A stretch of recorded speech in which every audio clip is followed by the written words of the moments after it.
Madrid está lleno de lugares cargados de historia. Y de rincones ocultos a plena vista. Y alguien tenía que contarlos. Soy Lorenzo Gallardo. Soy David Botello. Y esto es El Punto sobre la Historia.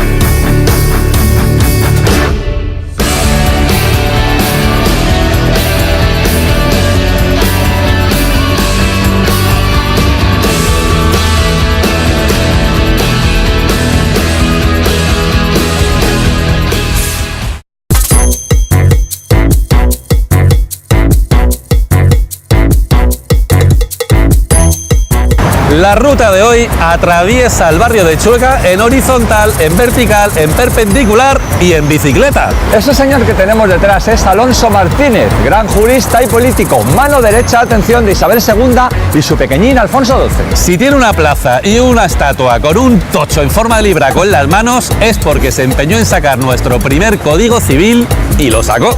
¿Y qué tenemos hoy? Os preguntaréis. Pues una flipada en estéreo y en Dolby Surround. Atención, tenemos vidas amorosas de grandes conquistadores, tenemos misteriosos huesos de santo, de San Valentín concretamente, tenemos refugios para mujeres de mala vida, cadáveres en las paredes, antiguas leproserías, asesinatos de presidentes. ¿Para qué queremos más?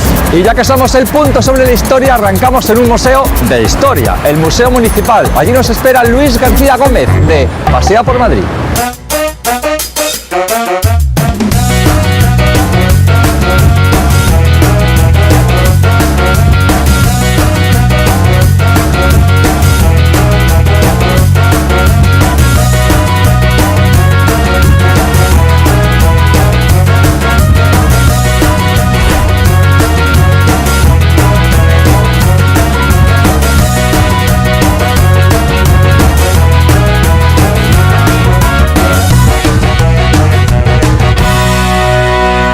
Como es historia municipal y de Madrid, pues lo mejor que podemos ver aquí es lo que hay dentro. Y lo que hay dentro son los vestigios de cuáles eran las costumbres madrileñas, pues desde que se le ocurrió a Felipe II venir para acá, 1561, hasta la Segunda República.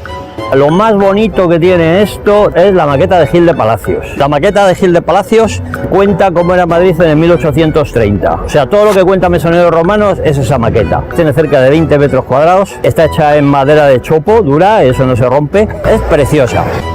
Una de las costumbres madrileñas más curiosas y posiblemente desconocidas era la costumbre que tenía el madrileño de quitarse la ropa en cuanto podía.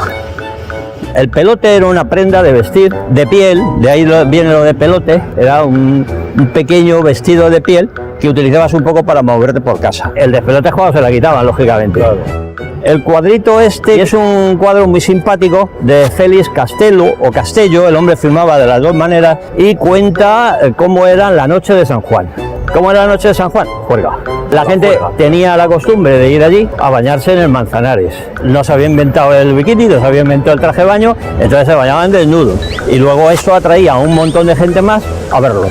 Esta gente que no era de las que pertenecía a las capas más bajas, participaba. Hay escenas en el cuadro en donde se ve a un señor bien caballero, va a caballo, en donde lleva encima, delante, pues una señora que no era de la nobleza y que se le había olvidado ponerse el vestido. Se ven muchísimas escenas de este tipo. Es curioso.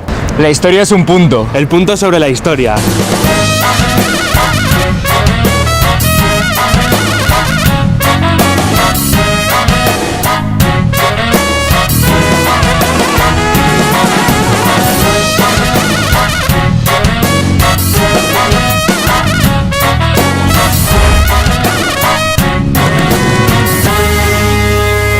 En esta casa vivió cuando era niño el autor Víctor Hugo, ya sabéis, el famoso escritor de novelas tan conocidas como Los Miserables o El Jorobado de Notre Dame.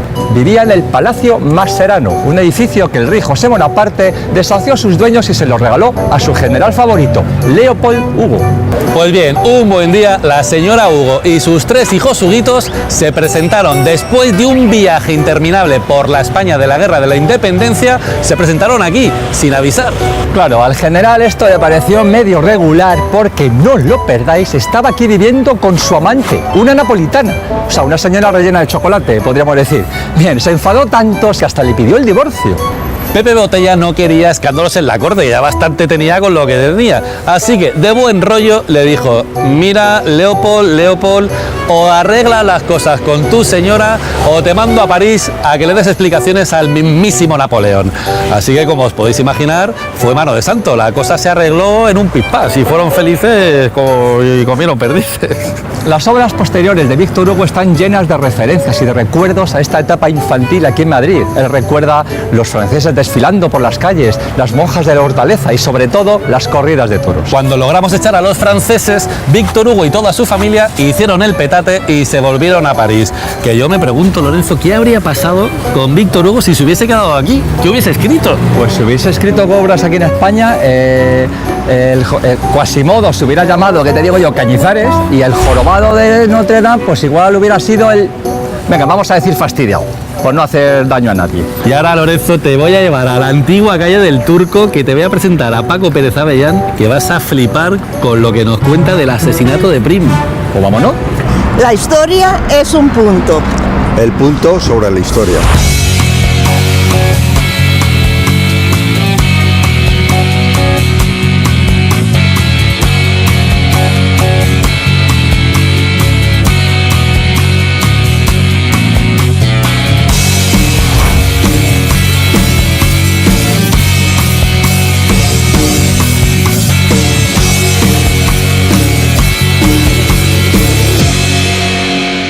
Estamos en la antigua calle del Turco, donde dispararon a Prim.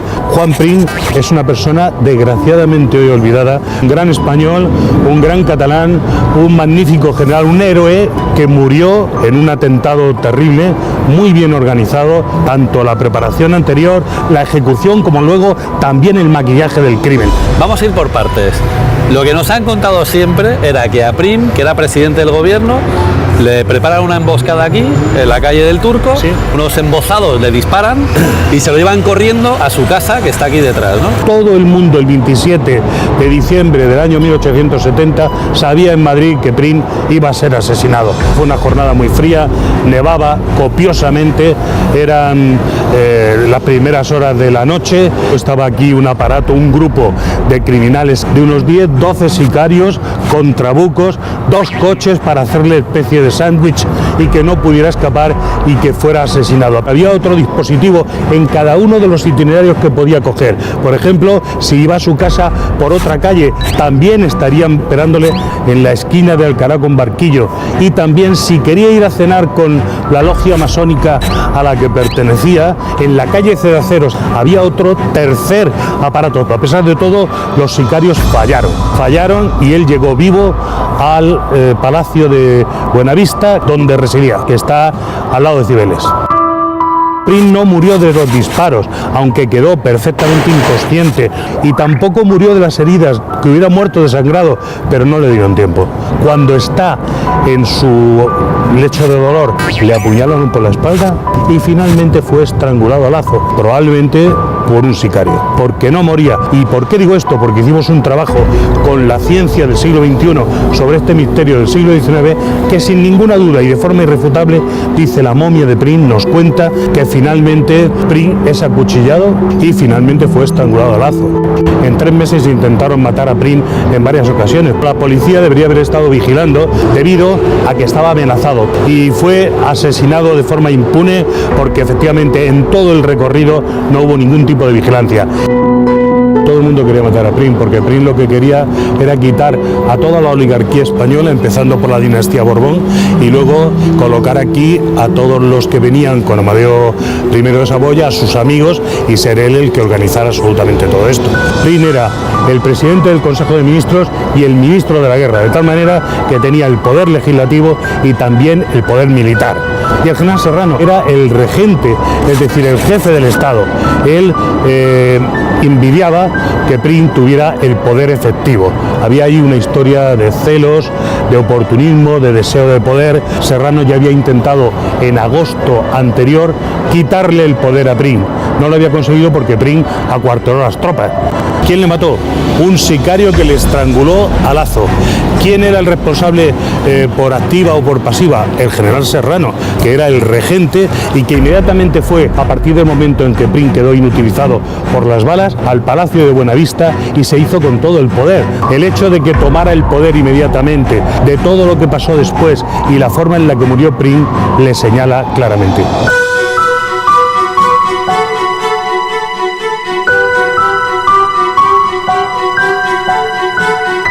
El punto sobre la historia.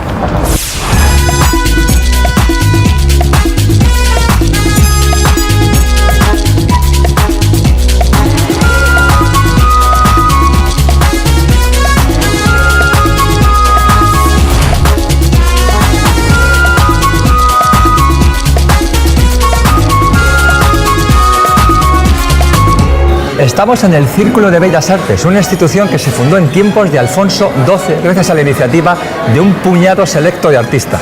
Madrid era ya por entonces una ciudad cosmopolita y moderna, y gran parte de la historia moderna de Madrid ha ocurrido entre estas paredes. La institución estuvo dando vueltas durante unos 20 años, hasta que por fin Alfonso XIII inauguró este edificio. Por aquí han pasado un jovencísimo Picasso que venía a aprender a pintar, dicen, o a dar clases de pintura. Atención, entre estas paredes sonó por primera vez al piano del compositor Tomás de Bretón la verbena de la Paloma. Una morena y una rubia, hijas del pueblo de Madrid. Alfonso XIII venía muchas veces a comer al comedor de invitados y la reina y las infantas han venido un montón de veces a inaugurar exposiciones. Durante la Segunda República se alquiló el famosísimo Salón de las Columnas para hacer un concurso de Miss Europa, un escándalo en la época. En los años 40 se organizó aquí las primeras pruebas de emisión televisiva, por eso estamos aquí.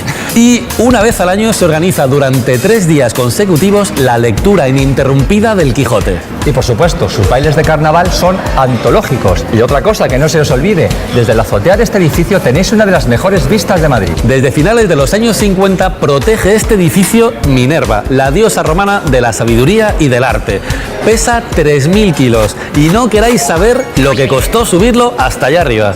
Bueno, y ahora nos vamos ahí enfrente. La historia es un punto. El punto sobre la historia.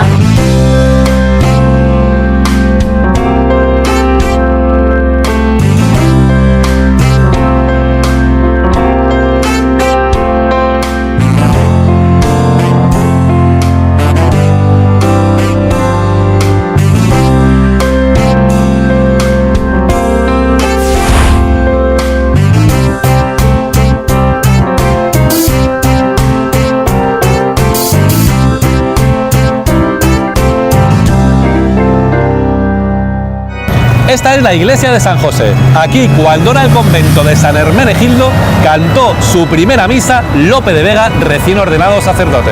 El hecho de que cantara misa y se vistiera de hábitos no fue óbice ni impedimento para que siguiera dándole vidilla al cuerpo, para que siguiera tuviendo amantes, no sé si me explico. Dentro hay una placa que dice que aquí se casaron Simón Bolívar y María Teresa, pero se trata de un error producido porque la iglesia en la que se casaron también se llamaba San José. Vamos a ver. A ver, que no tenéis ni idea. Pero a ver, ¿usted quién es? A ver, yo soy, obviamente, el bujía, un chaval sobrado de energía. Bueno, chavalote, yo me teniendo una edad, ¿no? Pero soy un brasa y aquí la autoridad dice una cosa, será por algo. Pero vamos a ver, es que estamos grabando un programa de televisión. Claro, pero alguien tiene que poner orden, que venís todos, que sos tú muy leídos, muchos libros, pero luego no sabéis nada de las cosas de la calle. Si aquí unos señores han puesto una placa diciendo que se ha casado el balonvolea este, el voleibol Ibar este, pues tendrás razón. A ver, señor Bujías, Dígame. Esto es un error que está provocado porque las dos iglesias se llaman San José, pero la buena está aquí al ladito, en la calle Gravina. ¿Esto está escriturado? Claro que está escriturado. Que no sabéis nada, tenéis que estar yo con 20 años, si es que... Bueno, ahora si el señor Bujía nos lo permite, nos vamos a ir a la Plaza del Rey, que se llama así en honor de Fernando VII. Fernando VII, sabrán esto lo que era el antiguo régimen, no tienen ni idea. El punto sobre la historia.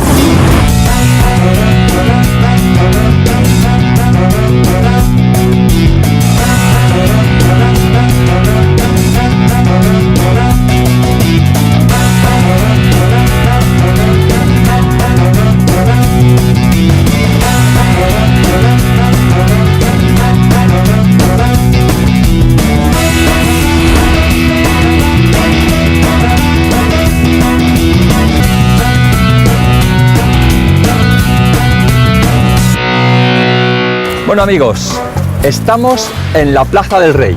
¿De qué rey hablamos? Pues del ínclito y ubérrimo Fernando VII.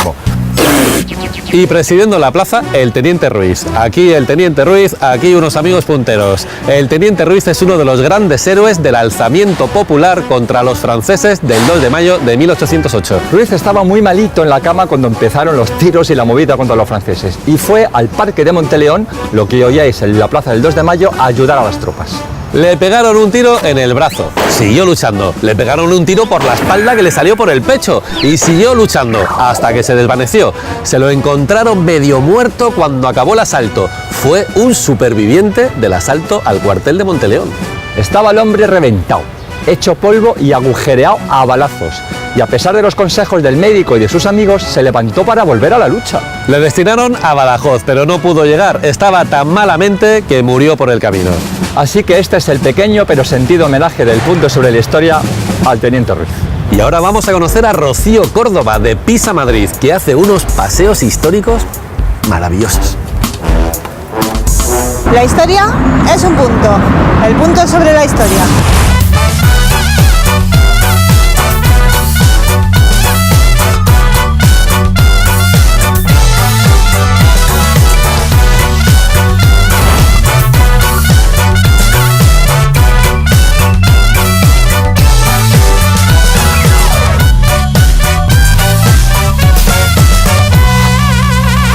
La Casa de las Siete Chimeneas es uno de los edificios más geniales que tenemos en Chueca y uno de los más antiguos. Es un edificio que data del siglo XVI, de época de Felipe II. Había un señor que tenía todas estas tierras hasta que las adquiere Pedro de Ledesma. Este era secretario de Indias del rey, aquí vivió con su familia, incluso heredó su hijo, y son los que construyen esta casa. Suceden los años hasta que llega un personaje importantísimo en el siglo XVIII, que es el marqués de Esquilache. Y Esquilache era ministro de Hacienda de Carlos III. El hombre venía con ideas así muy abiertas de Italia y entonces aquí en Madrid hizo cosas estupendas. En Pedro Calles las iluminó, hizo la Casa de la Aduana, la Casa de Correos, etc. Tan abierta era su mente que dijo, vamos a ver si evitamos un poco que la gente se porte mal, porque aquí sabes que se lleva el sombrero de ala ancha y las capas largas. Todo el mundo oculto, todo el mundo iba igual, pues era horrible. Y Esquilache dijo, cortamos por lo sano. Sombrero corto, capa corta y aquí nadie esconde armas ni cosas raras. Esto no le gustó mucho al pueblo de Madrid. Hubo un motín, una revuelta muy gorda que se llama el motín de Esquilache y dicen, ¿qué hacemos? Pues vamos a matarlo, vamos a cargar a Esquilache. El estilo habitual. Vienen corriendo. Esquilache no estaba afortunadamente para él, pero no importa porque se cargaron a su mayordomo y decidieron tirar todo lo que había dentro de la casa, los muebles, la ropa, en fin, se afanaron muy bien en esto y dijeron, pues ahora la vamos a quemar. Y uno dijo, no, que es de un español y a los españoles no se les toca las casas. Pues menos mal, porque casi se la cargan entera. Así que bueno, Esquilache se tuvo que ir por patas, el hombre dijo, con todo lo que yo he hecho por Madrid y fíjate cómo me tratan. Otra institución importante que lo habita ya en los años 30 es el Club Liceum, que era un club femenino, liderado ni más ni menos que por María de Maeztu, y que tuvo en inicio más de 100 socias, pintoras, poetisas, educadoras, historiadoras. El único requisito que tenías que tener para entrar en este club simplemente ser una mujer interesada en el mundo de la cultura. Esto está fenomenal, pero a la gente lo que le gusta es la chicha de la leyenda, la leyenda. Dicen que en época de Felipe II aquí vivió un capitán, el capitán Zapata, con su mujer Elena. El caso es que Elena y Felipe II parece que se conocían y él es el que favorece este matrimonio. Pero Felipe II manda al capitán Zapata un poco lejos, a luchar a Flandes y ¿qué cosas? Fallece. Ay. Fallece. Cosas que pasan en Flandes. Sí, si vas a Flandes ya sabes lo que te toca, puedes morir. Entonces Elena se dice que queda desolada, triste, rota, que va vagando por su casa sin consuelo y una mañana aparece muerta. No se sabe quién ha sido el asesino. Las malas lenguas empiezan a decir que posiblemente alguien de la corte enviado por Felipe II, si no el mismo Felipe II, podía haber metido mano aquí, aunque Felipe II siempre defendió, por supuesto, como rey su postura de que Nanay, de que por favor, que era el rey. Él no había sido. Él no había sido. Aquí también aparece muerto el padre de Elena, que se ahorca, vivía con ella, y empiezan a aparecer los hechos y sucesos extraños. Afirman que por la noche se ve caminar por el tejado a cuatro aguas a una figura blanca, iluminada por la luz de la luna, que solloza, que llora y que va caminando hacia el Palacio Real y señala hacia allí ¿no? Una cosa como, ¿dónde estará su asesino? Es Elena. Es Elena, ¿sabes? Se puede decir que es Elena Zapata, pero lo interesante es que han aparecido cadáveres dentro de la casa. Cadáveres, bueno, pues unos esqueletitos un poco secos, se dice que también unas monedas de época de Felipe II, y a quién pertenecerían, eso nunca lo sabremos.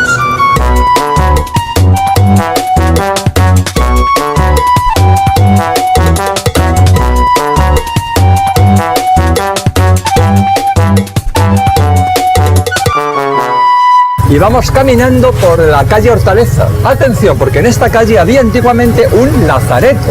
Ya sabéis, uno de esos lugares en los que se recogía a personas con enfermedades infecciosas como la lepra. Pero vamos a un sitio mucho más colorido. Una iglesia que, según la BBC, es uno de los templos más cool del mundo. Cool. Pedimos disculpas por el uso indiscriminado de palabras como cool. No queremos usar anglicismos innecesarios. Total, somos dos frikis que hacen un bike show y que dejan la bicicleta en el parking para tomar un brunch con los sponsors. La historia es un punto.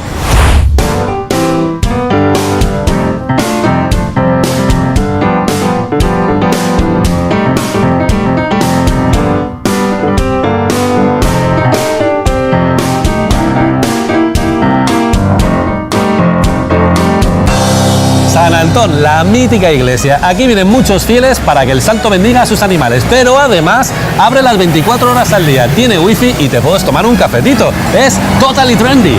Uy, se me ha escapado otro anglicismo. Bueno, sobreviviremos al disgusto de los anglicismos innecesarios. Atención, el auténtico protagonista de este templo es San Valentín. Sí, amigos, el santo patrón de los enamorados. ¿Y por qué un romano del siglo III se usa para vender perfume? Os preguntaréis. Pero empecemos por el principio, que viene siendo lo mejor. Valentín era un romano que vivió en tiempos del emperador Claudio II. El emperador había prohibido casarse a los legionarios porque pensaba que los solteros eran mucho más aguerridos que los casados. Se me ocurren tantos chistes con esta noción que no sé por cuál empezar. Sigue tú, que ha entrado en cortocircuito. Bueno, pues a pesar de la prohibición, Valentín les casaba en secreto. Le pillaron y le degollaron en Roma un 14 de febrero. Como tantos y tantos huesos de santos y mártires, los de San Valentín se encontraron en las catacumbas de Roma en el siglo XVIII, 20 minutos arriba, 20 minutos abajo. Como en Roma no quedaba ni un huequecito para venerar más santos, pues el Papa los empaquetó junto con los huesos de San Pantaleón y se los envió a Carlos IV. ¡Ojo, cuidado! La tradición quiere que los huesos del auténtico San Valentín estén aquí, pero yo os digo una cosa, también reclaman ese honor lugares como Italia, Irlanda y dentro de España, Toro y Calatayud. O sea, mucho hueso para tan poco santo. Y ahora acompañadnos, que nos espera la periodista y presentadora Ana García Lozano.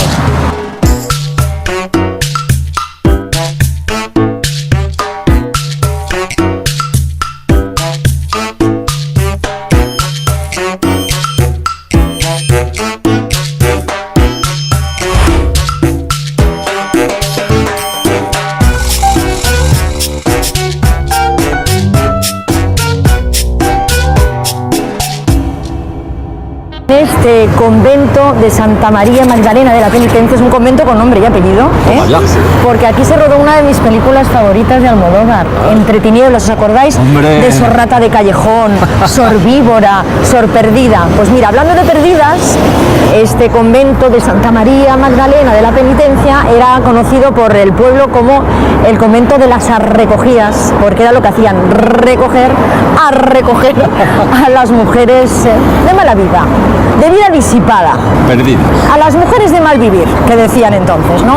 Prostitutas, luego muchas chicas que se quedaban embarazadas y que el padre en cuestión se iba y tal.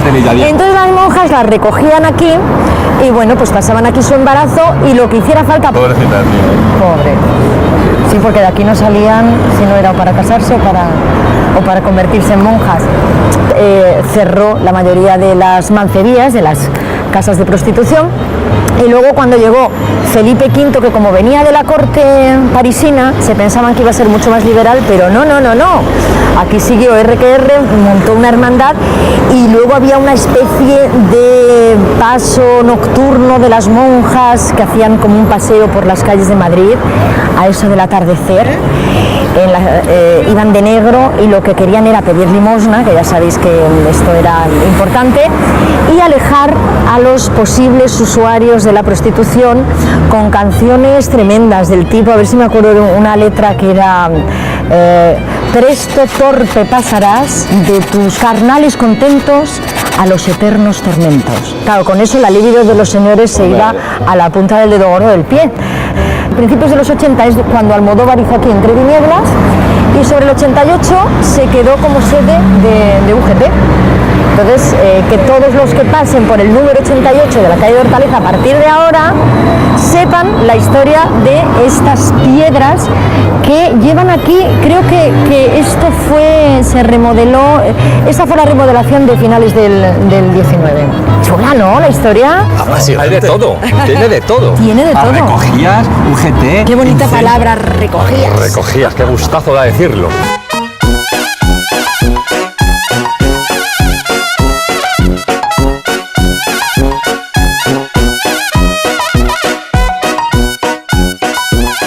Hortaleza es un punto. Sí, es un barrio antiguo de Madrid, tiene mucha historia, tiene la iglesia de San Antón, tiene museos, el museo que tiene una puerta rococó muy bonita. Y acabamos de venir de ver las GAE. Las GAE. La historia es un punto. Nos gusta mucho la historia. La historia. Nos encanta la historia. La historia nos encanta. El punto sobre la historia. Exactamente.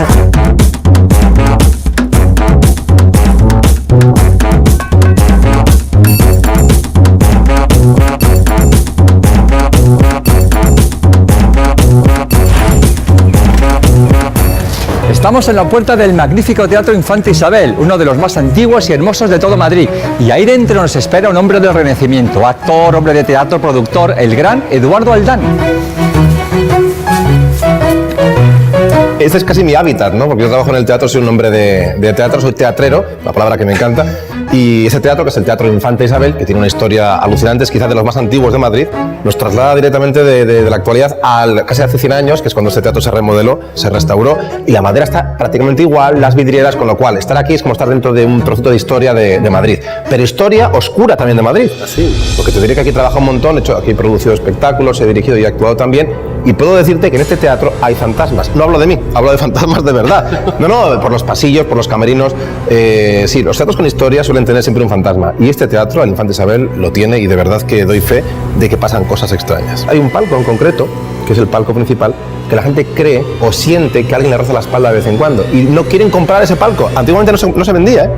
Nunca estaba a la venta por ese motivo. Este teatro se quemó, pero no solo este. Muchos teatros de Madrid sufrieron incendios, ten en cuenta que era madera, eso ardía como si fuese un polvorín y ardía a lo loco. Este se quemó, pero hubo otro teatro que fue el Novedades, que se quemó y dejó un montón de heridos y de muertos. Y eso es quizá parte de esa historia oscura de los teatros, ¿no? Que esas almas, ese drama del propio espacio, pues queda impregnado para siempre, ¿no? Y de alguna manera u otra sale a relucir con el tiempo. Me das un teatro y un fantasma, pues ¿para qué quiero más? Ya soy el hombre más feliz de la tierra. Es que muchos teatros de Madrid, la gente no lo sabe, pero no eran teatros desde su origen. Muchos fueron lugares de vodevil, algunos eran cabarets, otros eran lupanares y algunos eran cines. Y piensa que el cine, en aquella época, esas bobinas de celuloide ardían, cosa mala, de ahí lo de los incendios, ¿no? Se están abriendo lugares que incluso ya no eran teatros, se están remodelando como teatro, y es una cosa guay porque estamos viviendo ese florecimiento, ¿no? Parece el Broadway, estamos viviendo un Broadway a la madrileña, en el que hay musicales, hay teatro de comedia, hay todo tipo de géneros, y también incluso el de terror, que esto nos viene muy bien a todos, porque es cultura, ¿no? Porque es que el teatro es cultura y esto es cultura.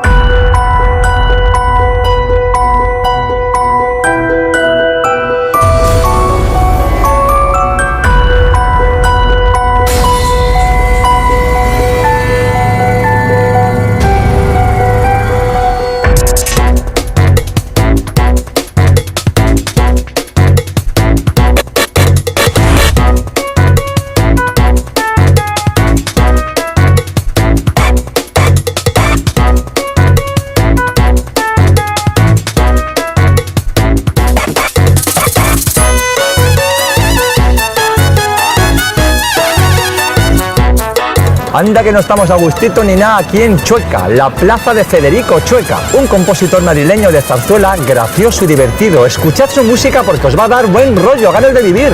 Y ya que estamos en uno de los lugares con mejor ambiente de Madrid, nos vamos a tomar un refresquito o lo que se tercie.